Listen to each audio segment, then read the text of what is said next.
농작물의 수확을 방해하는 식물 바이러스는 현재까지 치료제가 없어서 한 번 감염되면 농가에 큰 피해를 줍니다. 조기 진단해서 제거하는 게 최선의 대책인데요. 국내 연구진이 진단에 필요한 항체를 대량 생산하는 기술을 개발했다고 합니다. 농촌진흥청 고령지 농업연구소 이영규 농업연구사 연결해서 자세한 내용 알아보겠습니다. 안녕하세요. 예, 네, 연구사님, 요즘에 각종 식물의 이 바이러스로 인해서 피해를 입는 경우가 많다고 하는데요. 이 바이러스에 감염된 식물들은 어떤 증상이 나타나고 또 최근 들어 그 피해가 좀 증가한 이유 무엇이라고 볼 수 있습니까? 예, 가장 최근에 문제되고 있는 토마토 황화 잎말림 바이러스병을 예를 들어보면요. 그 병증이 잎이 노랗게 되고 말리고 식물체가 위축되어 상품성 있는 토마토를 수확하기 어렵습니다. 이처럼 그 바이러스의 병증은 잎의 색깔이 변하고 식물체가 작아지고 그 기형이 되어 그 농작물의 수량 감소를 일으킵니다. 2000년대 들어와서 국가관리 바이러스가 8종이나 발생하는 등 그 피해가 증가하고 있는데 이것은 아마 기후 변화로 인한 기온의 상승, 그다음 바이러스를 옮길 수 있는 매개충의 증가, 그다음에 농산물 수입 확대 등을 원인으로 추정하고 있습니다. 기후변화가 이제 원인 중 하나라고 하셨는데 그렇다면 앞으로도 원인이 더욱더 커지고 문제가 심해질 수 있다라고 생각이 들거든요. 예. 보통 이제 사람은 어떤 병에 걸리면 증상을 느끼고 병원에 갔는데 식물은 말을 하지 못하니까 걸렸는지 아닌지 알 수가 없지 않습니까? 예. 그동안은 어떤 식으로 식물 바이러스를 진단을 했고 어떤 문제점이 있었나요? 현재 바이러스의 치료 약제가 없기 때문에 그 최선의 방제 방법은 조기에 진단하여 제거하고 전염 확대를 막는 것입니다.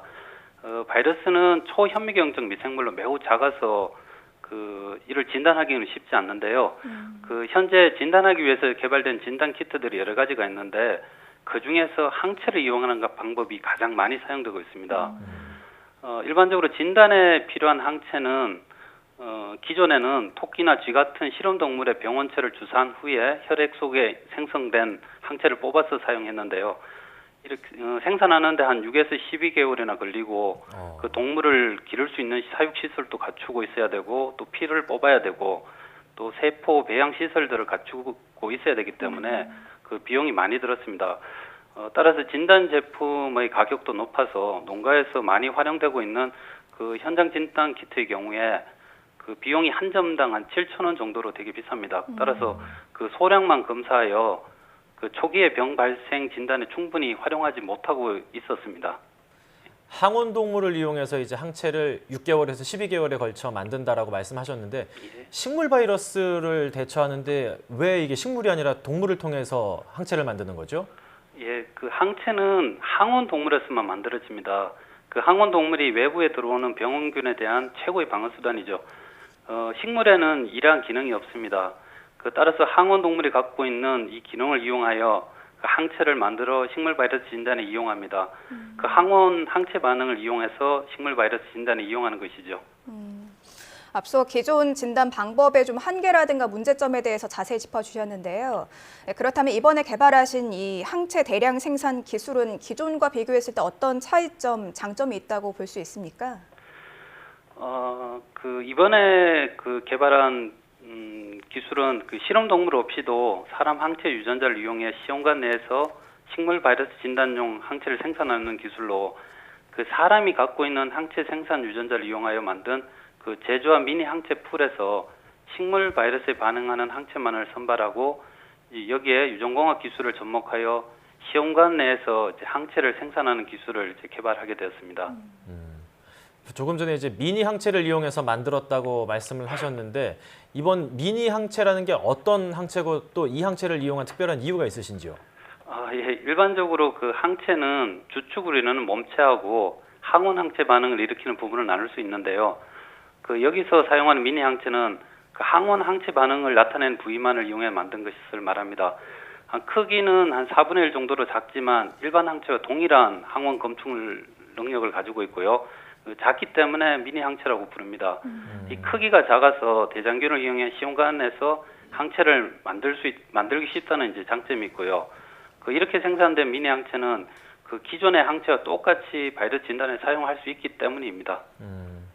전체 이제 항체에서 반응이 일어나는 일부분만 예. 활용하는 게 이제 미니 항체라고 말씀을 하시는 것 같은데 예. 아까 전에 이제 항온 동물을 가지고 항체를 만들 수 있다고 하셨지 않습니까? 그런데 예. 굳이 인간이 가지고 있는 유전자로 미니 항체를 만드시는 이유가 있을까요? 예, 그 사람이 갖고 있는 그 항체 생산 유전자로 미니 항체를 만들면 단백질 조합이 한 10억 개 이상으로 어떠한 종류의 항원에도 반응하는 항체를 이제 생산할 수 있다는 요 이론적 근거에서 인간 미니 항체에 주목하게 됐습니다. 저희가 2011년에 처음 연구를 시작할 때 과연 인간 미니 항체로 식물의 병을 일으키는 바이러스 항체를 만들 수 있을까 많이 우려가 있었는데요.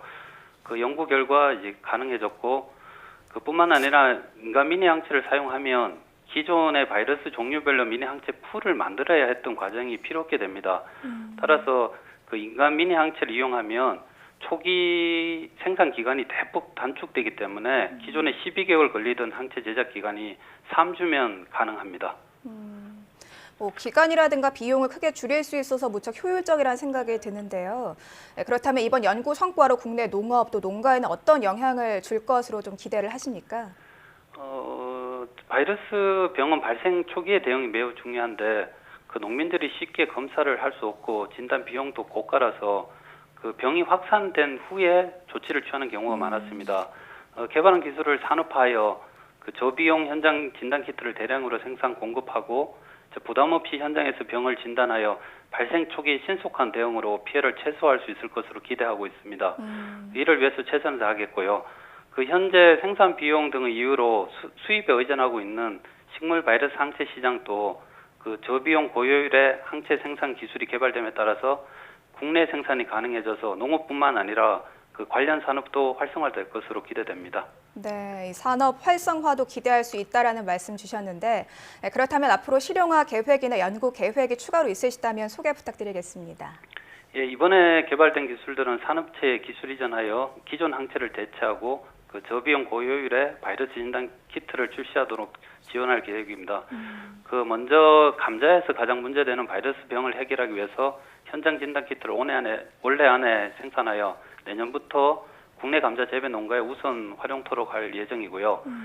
그 중국, 베트남, 카자흐스탄 및 몽골 등으로 이제 수출할 계획을 갖고 있습니다. 2017년부터 또 주요 바이러스에 대한 항체 제작을 시작으로 전 세계적으로 보고된 한 1000여 종의 식물 바이러스에 대한 항체 현행을 구축하고자 합니다. 세계적인 항체 시장 규모가 2014년 14억 불에서 2019년 25억 불까지 성장할 전망이라 개발한 기술을 활용한 저비용의 다양한 제품을 생산하여 그 바이러스병 감염에 조기 대응하고 식물 바이러스 항체 시장의 국제 경쟁력을 높이고자 합니다. 네, 올해 또 폭염으로 인해서 각종 병해충이라든가 바이러스가 많이 늘지 않았습니까? 그래서 우리 농민들의 걱정이 굉장히 컸을 텐데 이번에 항체 진단 기술이 상용화되면 우리 농민들의 걱정이 좀 한풀 꺾이지 않을까 하는 기대가 생깁니다.